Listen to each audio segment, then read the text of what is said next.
Vous avez créé la méthode Lire en soi comme dans un livre. Vous êtes aussi naturopathe, ostéopathe. Vous avez arrêté les thérapies manuelles, cette pratique, pour vous consacrer uniquement à la formation. Alors, à qui s'adresse cette formation? Ça fait maintenant la 9e année que je viens régulièrement sur l'île de la Réunion pour pratiquer, enseigner, partager la méthode Lire en soi, qui a suivi en fait ma pratique d'une quinzaine d'années en cabinet en tant que naturopathe, ostéopathe, homéopathe, herboriste. En fait, cette méthode s'adresse à toute personne qui a envie de comprendre ces mécanismes profonds, particuliers, professionnels de la santé. Que ce soit finalement des personnes qui veulent à titre thérapeutique ou psychologique accompagner les personnes qu'elles rencontrent, qu'elles accompagnent effectivement en tant que thérapeute, ou des particuliers qui veulent comprendre leur mode de fonctionnement profond sur le plan psychologique, émotionnel et relationnel.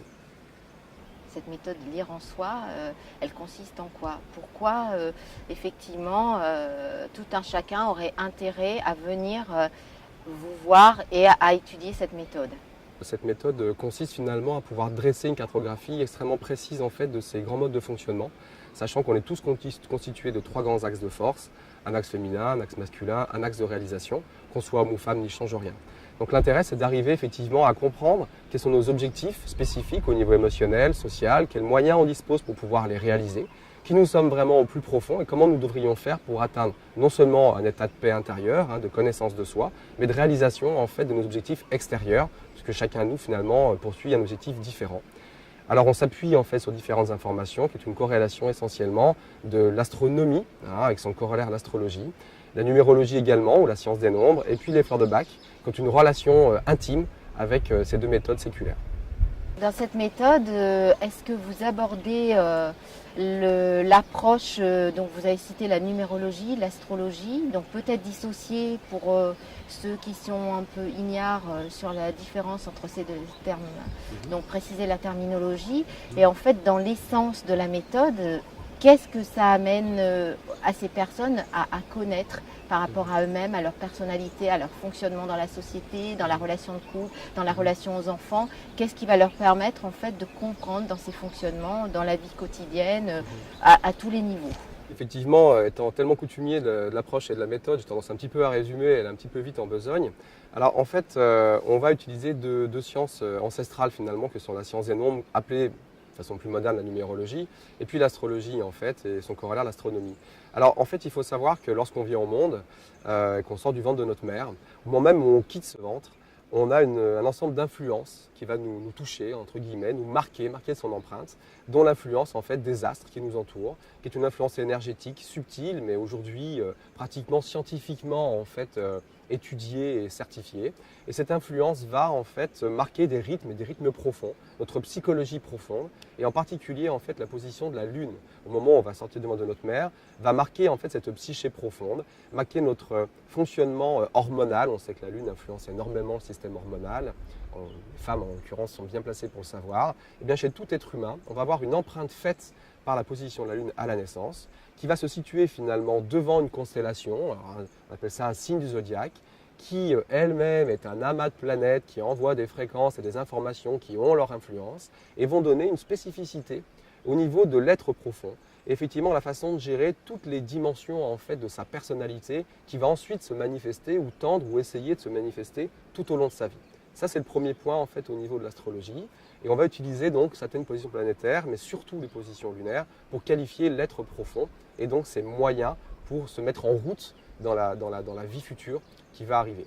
Sachant que cette empreinte ne change jamais. C'est-à-dire que ce qu'on va signer comme cartographie à la naissance va finalement durer toute la vie.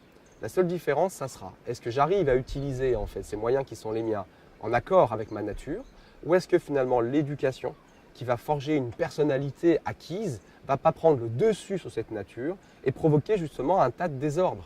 Est-ce que j'avance en fonction de ce que je désire profondément, ce que j'ai envie de faire, ou est-ce que finalement je réponds à des obligations et des règles extérieures pour faire plaisir à papa et maman, on va dire dans les grandes lignes symboliquement? Donc on va rejoindre aussi une lecture presque psychologique ou analytique de la personnalité, sauf que là c'est sur la base d'influences entre guillemets ésotériques, tout à fait lisibles en fait. Ça c'est la partie astrologique.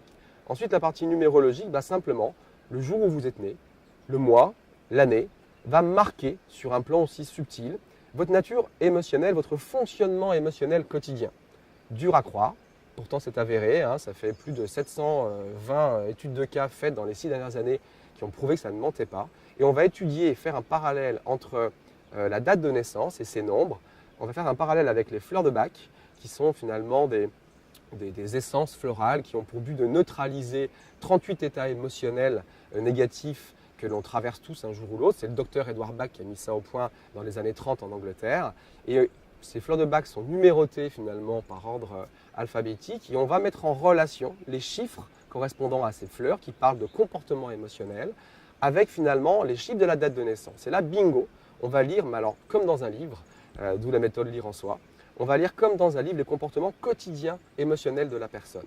Là, c'est l'aspect numérologique qu'on va pousser un peu plus loin encore en allant voir les prénoms et le nom de naissance de la personne, que l'on va là aussi décrypter par les règles de base de la numérologie.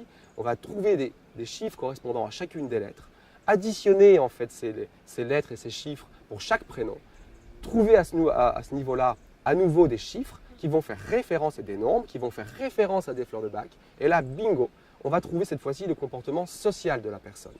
Pourquoi social? Puisque sur une carte d'identité, la première chose qui nous qualifie, c'est notre appellation, les prénoms et le nom. Donc les prénoms et le nom, en relation avec les fleurs de bac, vont nous qualifier sur nos comportements sociaux, alors que la date de naissance, qui va différencier deux individus portant le même nom, avec finalement une sensibilité générationnelle grâce à son âge et sa date de naissance, vous nous montrez sa spécificité de fonctionnement au niveau émotionnel. L'astrologie, comme je le parlais tout à l'heure, va elle qualifier à un plan plus subtil les grandes lignes de force qui traversent l'individu au moment de la sortie du ventre de la mère et qui vont qualifier donc son axe masculin, son axe féminin et son axe de réalisation. Et on va avoir dans une globalité, une espèce de pyramide de la personnalité où couche par couche, en utilisant donc la relation entre l'astro et les fleurs de bac, la numérologie, la science des nombres et les fleurs de bac, on va dresser une pyramide absolument totale et complète, très précise, de l'être lorsqu'il est en équilibre, mais aussi de la personnalité contrariée dans tous ces secteurs et ces fonctionnements acquis qui vont malheureusement créer des dissonances avec sa nature, donc des conflits, donc à terme des maladies.